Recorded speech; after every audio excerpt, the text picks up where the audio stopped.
So on today's exciting episode, we got a 17 or so Chevy Traverse all-wheel drive, and it needs just a maintenance schedule. It's getting up there with some miles, and the upper intake has to come off to get to the rear bank of spark plugs. Okay, on this 2017 Traverse, it's maintenance time, and one of the things is spark plugs, and I don't have all the professional equipment. I'm just a small channel trying to help people. I've been doing this for a long time. And to get to the rear bank of spark plugs, you have to take this whole upper intake has to come off. The front spark plugs are right, that's a coil right there. There's one kind of buried under these wires right there. You can get to those easy, but to get to the back, this has to come off, and it looks kind of messy and worse than it is, but and I don't, like I said, I don't have the fancy equipment, and I'm not going to time lapse, and I'm not that techie, but we got to take, remove some plugs, remove some wire loom, move some things out of the way, and I'll go to that point, and then I'll refilm and point out what you have to do. All right, so this hose goes from the air filter right here. This hose attaches here to the intake manifold, and then you just undo, like this plug's there. This stuff was up here, and this hose plugs in to the manifold right there. And anyway, you just get it all unplugged. There's a hose here that plugs in. These hoses, by the way, to release this, all you have to do is push in on this. You don't have to pull out the tab, and when you put it back on, it just snaps right back on. So to get it off, you just push in that green tab and it comes off. And then these, like I said, you just unplug all this stuff. And then I just take a bungee cord and just pull it all out of the way. And now you can see there's nothing on that manifold. I got to undo 6 bolts. There might be a brace in the back, but basically the manifold is ready to come off now. And if you're wondering what I use, this is a little Ingersoll Rand. It's just a little 1/4-inch drive ratchet, but like my big air ratchet, this little sucker is angry. It's got power for being a little. It takes these things out. No problem.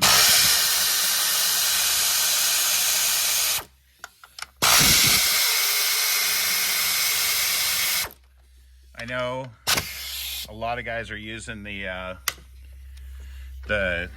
cordless ones, the battery powered, but this is air, and it's a nasty little unit.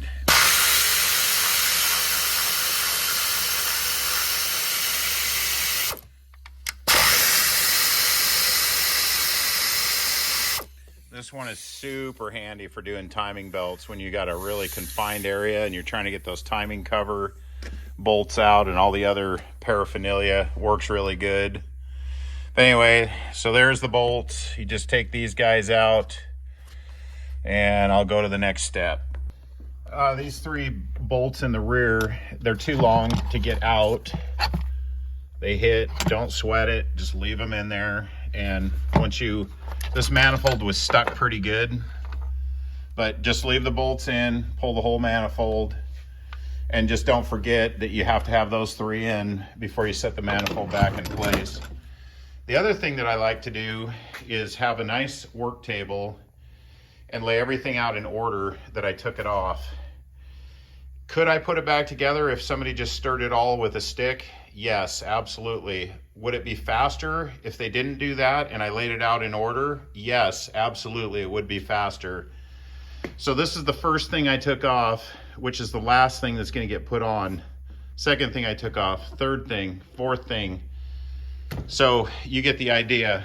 Lay it all out in order, saves a bunch of time, and you don't get out of order on your reassembly. Everything goes back exactly the order it came apart. So here's what it looks like with the manifold off, the upper intake, and this gasket I'm going to replace. I just wanted to point out there's mouse whatever debris. And you can see here, I don't blow this off with an air hose because I don't want it to go into the intake ports. So I use a shop vac and I just suck all of the loose debris out of here and make sure everything's nice and clean. The other thing, I'm gonna take my headlamp and see if I can shine this down there. There's a lot of crap built up on the back of the valves on this thing. And they're not all like that. That one's pretty bad. This one's a little cleaner back here. See, it just looks like carbon, it's not wet. But this thing was a little bit low on oil, about a quart. And that's probably where it's going, is through the valve guides, which is kind of disappointing, honestly. Now with the manifold off, and I shop vacuumed all the debris out of here, and then I stuffed the intake ports with a rag. Each one has a paper towel in it, just so nothing gets dropped in there or some loose debris or whatever. Now, so the rear coils are back here. There's 3 of them. And all you got to do is take out the 3 bolts.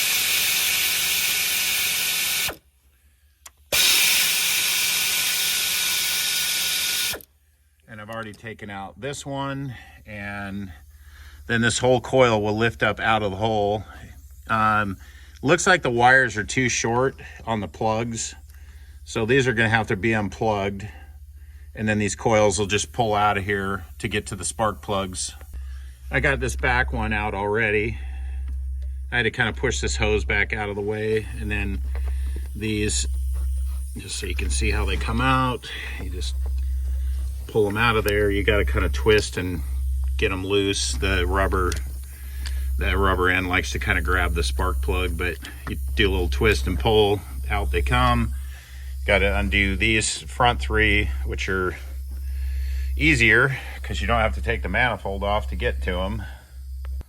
And so this is my rig. This is my magnetic socket. It's a 5/8. The last one I did was smaller. A lot of the cars now are going to these 14mm sockets, but these are just standard. It's just a 5/8, which is also a 16mm. And the hole's fairly deep, so I have 2 3-inch extensions on that. And yeah, I know. Don't use an air ratchet on spark plugs. I don't care when I'm taking them out.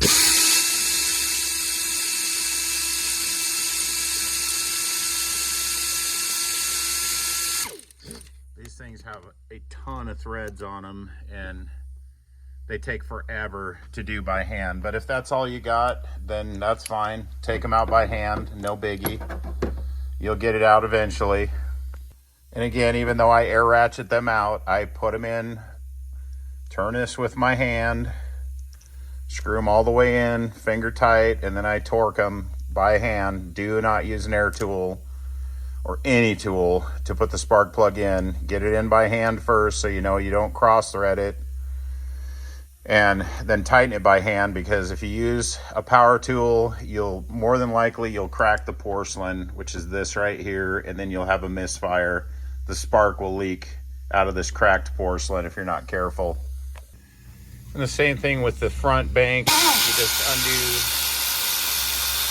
the little bolts that are holding the coils down. I've already undone the first 2. And to get these clips off, so these little gray things lock the clip, and you got to pry these back. They're kind of a pain, honestly, but I found that if you go in from this side and you just pry up on the little tab, I don't know if I can do this one-handed, but that's what I did in the back. See this little tab right there? I just pried that up and then just pushed the plug off, and I didn't even bother trying to release these gray clip things. You can, and then makes it so you can push down right there, but it's still kind of a pain. So I just pulled a little tab up from under here and pop them off. All right, so all the coils are right there. These are, and the spark plugs are all out. See, it's just a hole at the bottom of the tube. And here's the old spark plugs. And now we're just waiting for the new ones to show up so we can put it all back together. All right, so again, check your spark plugs, make sure the gap is good. They are, again, usually pretty darn good out of the box, but make sure that something didn't get dropped and the gap didn't get smashed closed. And then we're just gonna put these in the holes. Be a little bit, I kind of follow them down with my index finger so they don't just drop in there, but I don't think it would do great harm if you did drop one. It's not very far and they're not very heavy, but I just kind of follow it in. And now I'm going to get my spark plug socket on there. And like I said, it'll just be a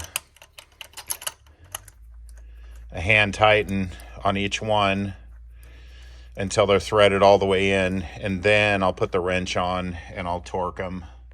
I just wanted to show where the rodents got a hold of this one. This is all rodent damage here. You can see how this edge is smooth. This is all chewed out. And then right here where this sensor is, this is flat and smooth, and then all this chewed out. It looks like a bowl. They chewed this into a big bowl. Try to get an angle on that so you can kind of see. And this is under the intake manifold, the upper intake. So when them critters get in here and they eat these wires or something else, and then you got to check engine light, and it is a pain in the butt sometimes, the damage those things can do, and trying to find and fix it. And like I said, you don't have to pop this little gray tab right here. You don't have to, this pushes back so you can push down on this black thing. If you reach in, let's see if I can get a pointer on that. The tab is right there. If you just lift that tab up from inside here, you can pull the connector off. And even though this lock is still not released, now the coil's back in, and you can just put this on and listen. It clicks right back on and you're done. I still have to put the bolts in, obviously, but I mean you're done as far as this goes. All right, all the plugs are in and tight. The coils are all in, and the wire connectors are all reconnected. I got all these bolts started.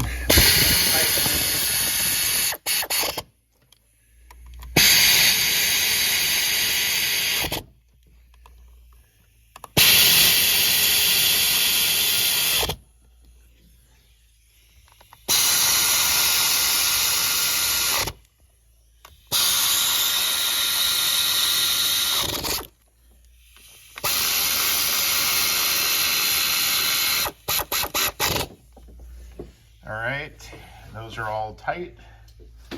Don't forget to remove your rags from the ports. That would not be good. Get these out of there.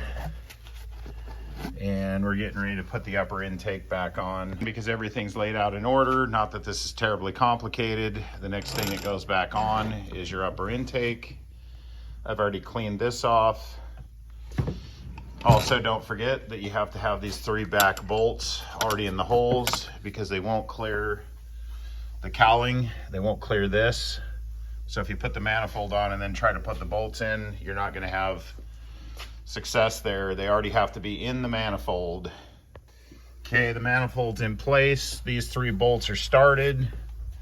Let's grab our other 3. Again, they're the next thing in the order of the disassembly. Again, not terribly complicated, but just saves time and saves unnecessary steps if you get ahead of yourself and accidentally start trying to put some other component on that something else has to go on first. So I'm going to get the air ratchet and I'm going to snug those up. I'm sure there's a torque sequence here, but I'm just going to start in the center.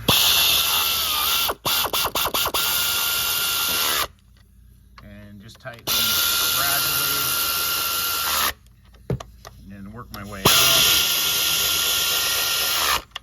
Do kind of a crisscross pattern here.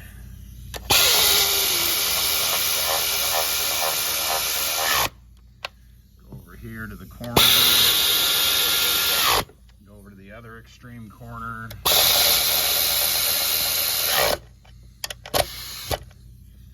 Give them all.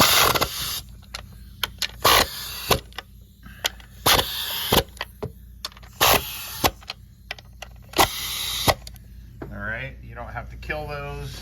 After all, you are just tightening plastic, and it's a big O-ring gasket or seal, so it seals up really good.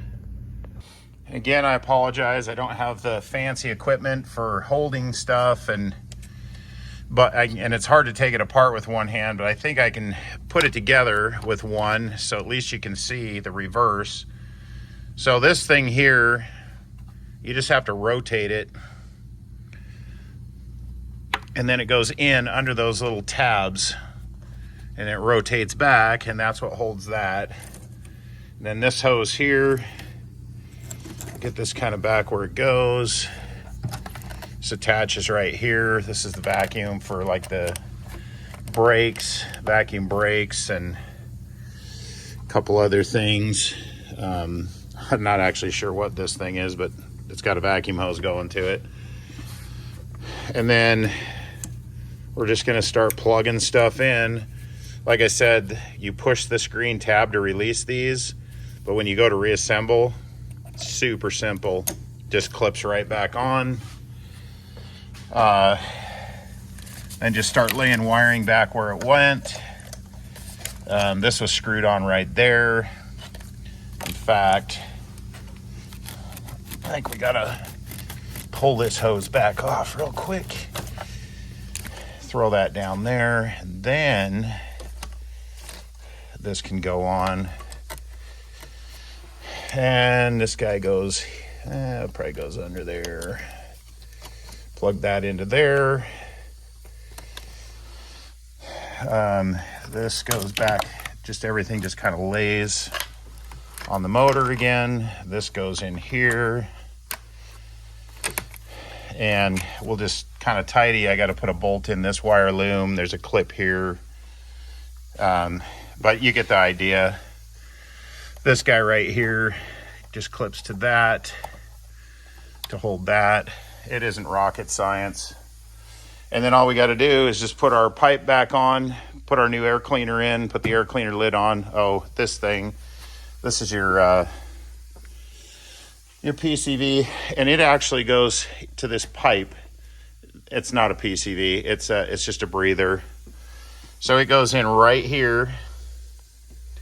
There's a hose right there into the valve cover, and this just literally just pushes. Let me see if I can get an angle on that so you can see it.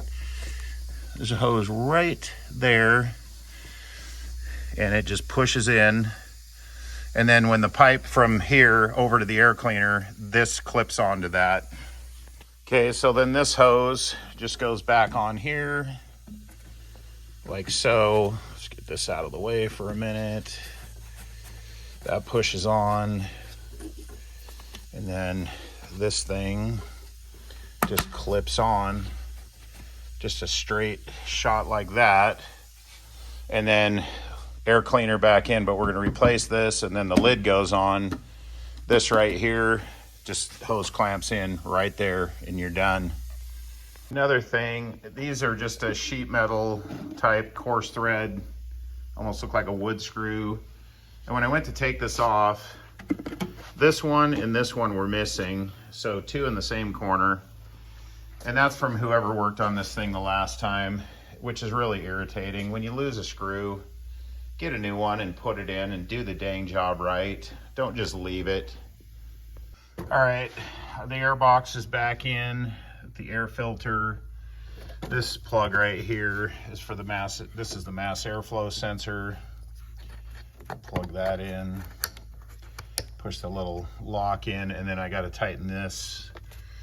And this, grab a nut driver, tighten that up.